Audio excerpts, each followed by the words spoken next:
The hardest thing a man can do is admit he's become a convenience instead of a father.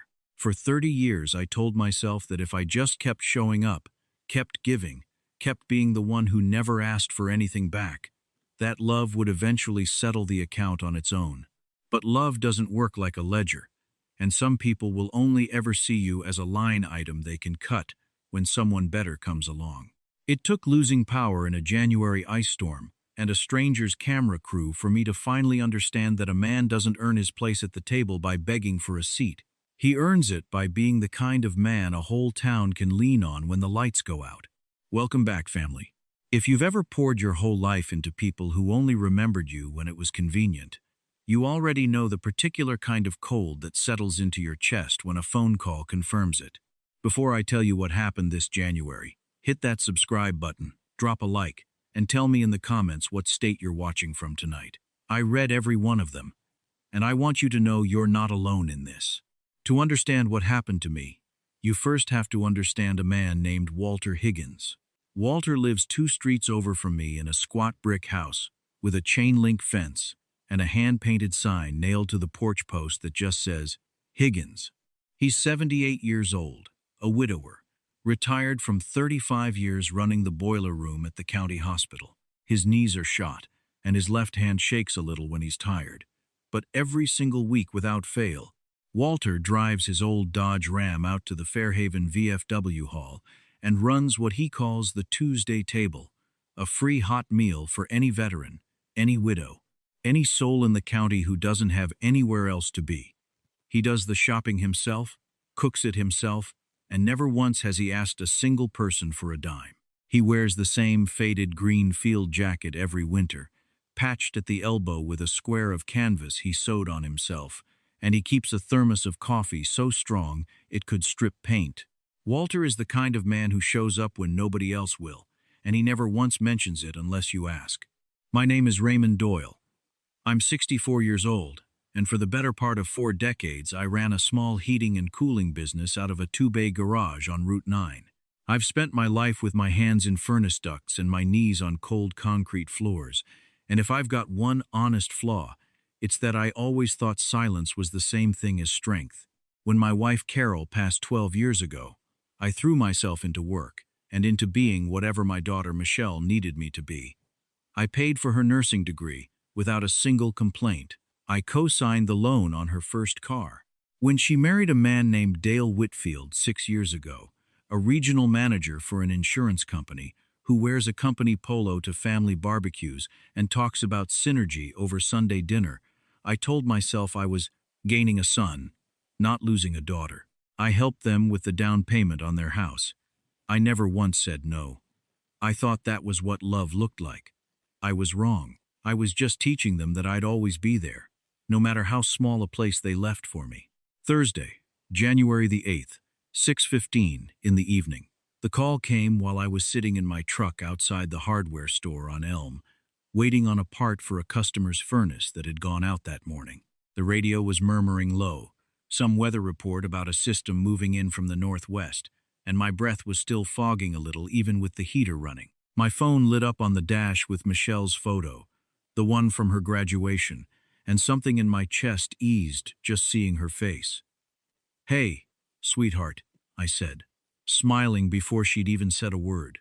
"I was just thinking I'd stop and grab that spiral ham you like for Sunday. Figured we'd do it early this year, before the weather turns." There was a pause on the other end, long enough that I heard her car's turn signal clicking.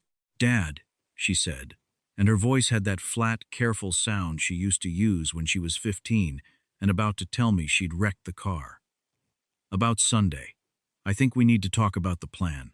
"Talk about it how?" I asked, setting my coffee down in the cup holder. "We've done Sunday dinner every month since your mother passed, Michelle. You know that." "I know, Dad. I know," she said, and I could hear Dale's voice low in the background, saying something I couldn't make out. "It's just Dale's parents are flying in from Scottsdale. His whole family is coming for the weekend, and we're doing this big dinner at the house, kind of a whole thing. His mom's really particular about how everything looks." "Well, can I come by earlier?" I said. "I don't mind sitting with the Whitfields. I'll bring the ham. We'll—" "Dad, no," she said. And there it was, that edge creeping into her voice. It's not really, it wouldn't really work, having you there too. His parents don't really know you, and it would be weird trying to explain the whole situation, and honestly, Dale's really stressed about making a good impression this weekend. It's important to him. Can we just do a different Sunday? The words landed on me like a physical weight. Explain the whole situation, like I was a complication to be managed. I'd been in that girl's life every single day for 30 years. I was the one who sat up all night in the ER when she broke her wrist, falling off her bike. I was the one who taught her to drive stick in an empty church parking lot, patient through every stall and every tear. Michelle, I said quietly, keeping my voice level even as something cracked open in my chest. I already bought half the groceries. I took Sunday off. I haven't had a real dinner with you since Thanksgiving. Dad, please don't make this hard, she said, and I heard her exhale, sharp and tired. It's one dinner. Dale went to a lot of trouble setting all this up. You can come over some other time. Just figure something else out for Sunday, okay? I have to go, they're calling me. The line went dead. She didn't say goodbye. She just hung up. And the silence inside that truck cab was total, broken only by the tick of the engine cooling and the wind starting to pick up outside the windshield. If you've ever felt that particular cold settle into you, the realization that you are disposable to the very people you built your whole life around, go ahead and hit that like button right now. It helps this story find the other fathers out there sitting in their own trucks tonight, feeling exactly what I felt. Friday, January the 9th, 5 in the evening. I couldn't stand the thought of sitting alone in my house on Larkspur Lane, staring at the recliner Carol used to sit in, so I loaded a couple of chainsaws, a set of tow chains, and my old snowblower into the bed of my F-150 and drove over to the VFW hall, figuring I'd help Walter close up the Tuesday table kitchen, even though it wasn't Tuesday. When I pulled in, Walter was out back hauling a stack of folding chairs into his truck bed, moving slow, favoring that bad knee. You're limping tonight, Walter, I said, climbing out and pulling my gloves on. He straightened up, wiped his forehead with the back of his sleeve, and gave me that same tired, honest smile he always had. Knee doesn't like the cold coming in, Ray. But the weather boys are saying we've got a real system barreling down out of Canada, and half the widows on my list are down to their last bag of pellets for their stoves. If I don't get out ahead of it, some of them are going to be sitting in the dark and the cold come Monday. I didn't say much. I just walked over, took the stack of chairs out of his hands, and set them in the truck bed myself. Then, I grabbed my own tools and we spent the next 2 hours loading up supplies, batteries, blankets, canned goods, anything the pantry had. Walter never asked why I was there on a Friday night, instead of home resting. He just worked, and let me work beside him. When we finally stopped, he pulled a battered thermos out of his cab and poured me a cup of coffee, thick as tar. You've got the look of a man who just got told he doesn't fit anywhere anymore, he said, not looking at me, just looking out over the parking lot. I took a sip, felt it burn all the way down. Michelle called, I said. Dale's parents are coming in from Arizona. Apparently having me there would be too hard to explain. Told me to figure something else out for Sunday. Walter nodded slowly. He didn't tell me she'd come around. Didn't offer me any easy comfort. He just looked down at his own weathered hands. A man goes where he's needed, Ray, not where he's tolerated. When my Sandra passed, I thought I was finished, that the world had moved on without me. Then I looked around this town and saw how many people were about to freeze in the dark with nobody checking on them. You've got a truck, a strong back, and 40 years of knowing how to keep a furnace running. If your own family doesn't need that anymore, I know about 60 people in this county who'd get down on their knees grateful for it. I looked at him, then down at my own hands, cracked and calloused from 4 decades of work. Nobody in my own house seemed to notice anymore. Something shifted low in my chest, not anger, more like a door quietly closing on something I'd been holding open too long. What time do we start tomorrow? I asked. Walter's eyes crinkled. 5:30. Bring the space heaters. Saturday, January the 10th, 5:30 in the morning. The storm hit exactly on schedule but twice as hard as forecast. By Sunday, the snow was better than 18 inches deep, with a crust of ice underneath that made every step treacherous, and the wind was gusting past 35 miles an hour, tearing branches down onto power lines all through the county. By Sunday afternoon, close to 70% of Fairhaven County was without power, and the temperature had dropped to 6 degrees. I left my phone on the kitchen counter, plugged in, screen dark. I put on my insulated coveralls, my old work boots, and my high-visibility jacket, and I loaded the truck bed with 2 portable generators from my shop, a dozen cases of bottled water, every propane heater I owned, and every wool blanket I could find in my garage. For the next 3 days, my whole world shrank down to the cone of light thrown by my headlights. Walter and I became a 2-man relief crew, running from house to house. We got a backup generator running at Fairhaven Manor, the assisted living home on Birch Street, after their main unit failed, and 30 residents were sitting in the dark with the temperature inside dropping fast. I ran extension cords through a broken kitchen window myself and had their heat back within the hour. We cleared a fallen oak off Route 12 so an ambulance could get through to a man having a heart attack. We hauled propane and dry firewood to 11 different houses full of elderly folks who had no other way to stay warm. We ate cold sandwiches standing up in the truck cab and drank Walter's terrible coffee and kept moving. By Sunday night, my face was raw from the wind, and my back ached in ways it hadn't since I was 35. But my mind had never felt clearer. I wasn't thinking about Dale's parents or Michelle's dinner table. I was entirely present in the work in front of me. Around 10 that night, a local news van from Channel 7 got stuck in a deep drift right at the corner of Birch and 5th, trying to cover the outages for the late broadcast. Walter and I pulled up behind them. I hooked a tow strap to their frame and pulled them loose in under a minute. A young reporter named Danielle Ford came jogging over to my window with a cameraman right behind her, the red light on the camera glowing through the falling snow. "We're live right now on Channel 7, she said into her microphone, teeth practically chattering. "I'm standing here with 2 Fairhaven residents who have spent the last 3 days single-handedly clearing roads and keeping this county's most vulnerable citizens warm and safe while crews work to restore power. Sir, can I get your name? What's got you out here in conditions like this?" I rolled my window down. The cold hit me clean and honest. I wasn't performing for anybody. I just looked at her. "My name's Raymond Doyle," I said, my voice low and worn out in the quiet of the storm. "This here is Walter Higgins. We're out here because there's people in this county who need help, and nobody else is coming. A man's supposed to go where he's needed. When it gets cold like this, you don't sit inside worrying about yourself. You go find the people who've got nobody else." Danielle looked genuinely struck. "Raymond, we just got word from emergency services that you 2 saved Fairhaven Manor last night. 30 seniors would have had to be evacuated in single-digit temperatures if that generator hadn't gotten running. Do you have family waiting on you at home tonight?"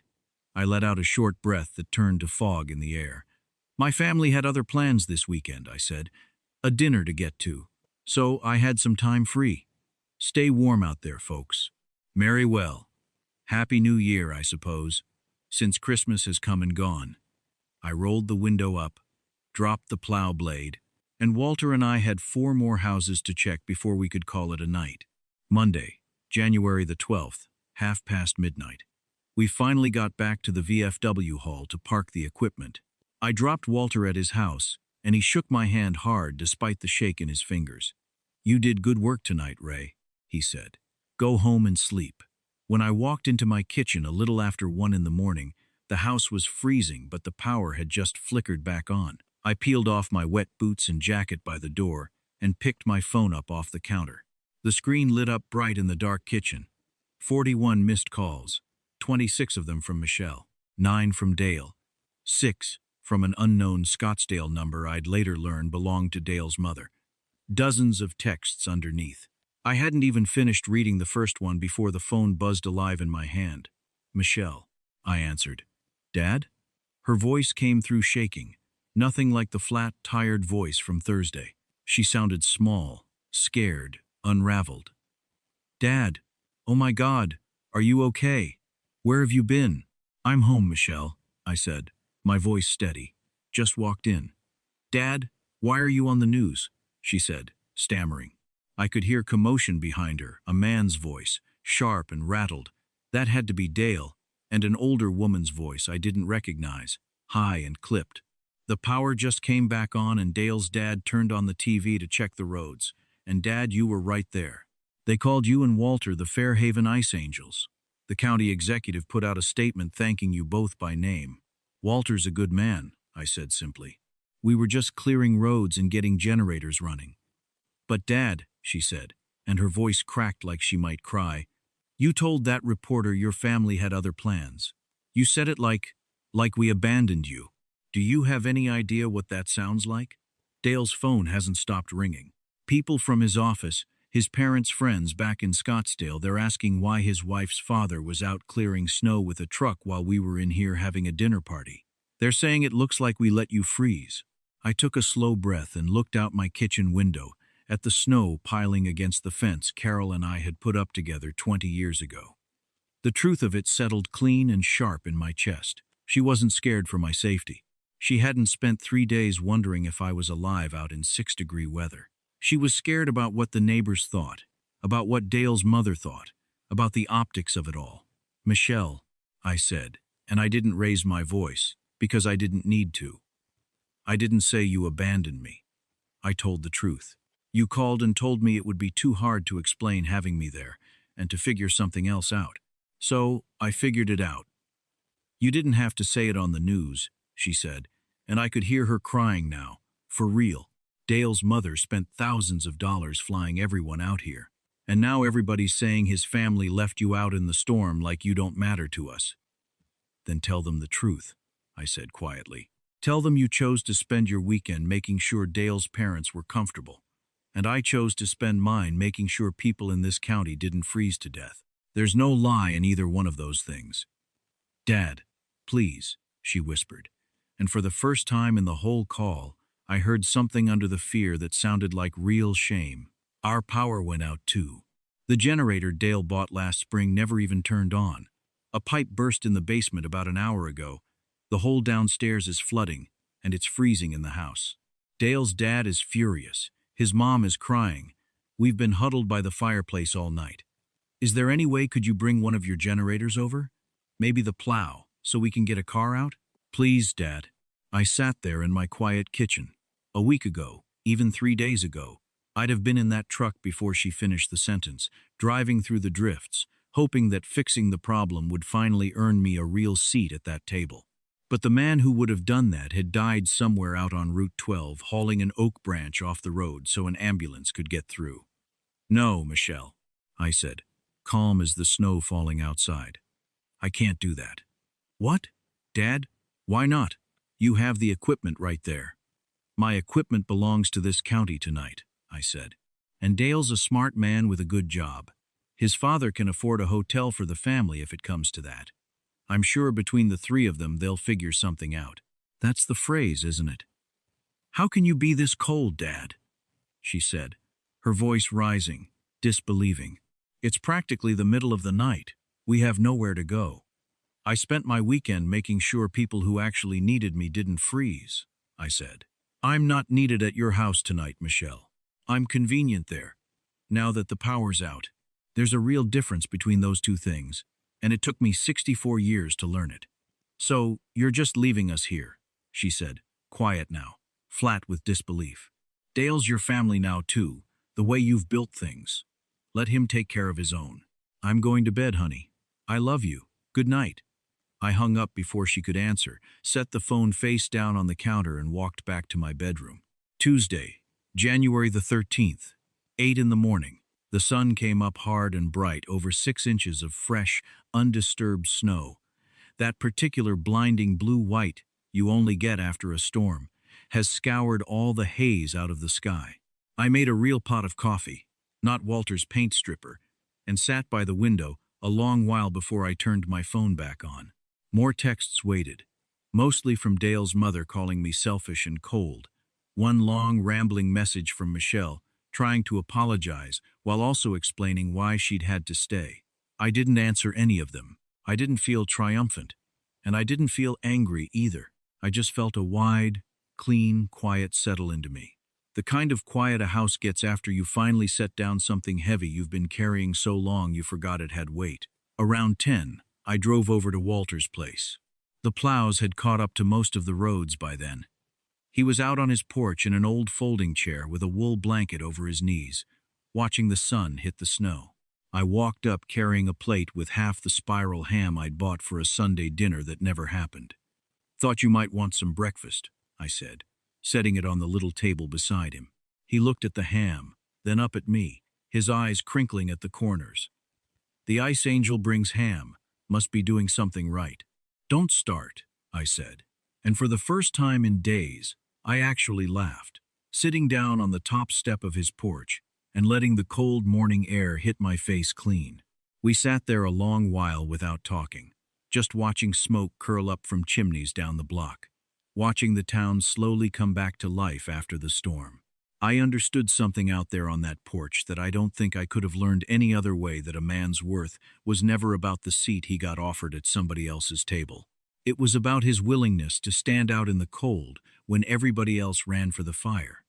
I'd lost a daughter who only remembered me when the power went out, but I'd found a whole county of people who knew exactly who I was when things got hardest. And for the first time since I buried my wife, that felt like enough. Thank you for sitting with my story tonight, friends. It means more than you know to have a community of men and women out there who understand what it costs to hold your ground, even when it hurts the people you love most to hear the truth said out loud. If this story reminded you of your own daughter, your own son, your own quiet Sunday you spent alone while somebody else got the seat at the table, leave a comment and tell me about it. I read every single one, and some nights, yours are the only company I've got. Hit that like button, subscribe if you haven't already, and I'll see you in the next story. Stay warm out there, and remember, go where you're needed. That's where you'll find out exactly who you are.